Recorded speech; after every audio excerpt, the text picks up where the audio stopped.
Wanasema ukitaka kuheshimika katika dunia ya leo, miliki bomu la nyuklia. Silaha ambazo zimepigwa marufuku kumilikiwa katika baadhi ya nchi ambazo zinamiliki silaha hizo.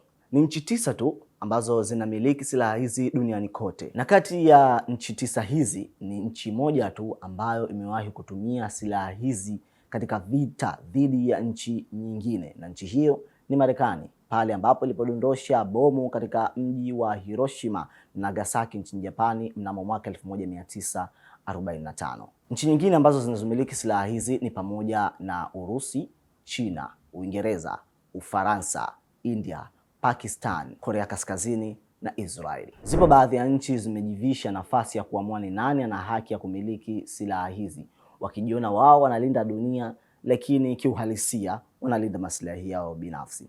Unadhani kati ya nchi hizi ambazo zinamiliki silaha za nyuklia ni nchi gani ni tishio kwa ulimwengu? Tuandikie katika comment hapo, na usiache kutufuata katika mitandao yetu ya kijamii inayopatikana kama AD+ Swahili.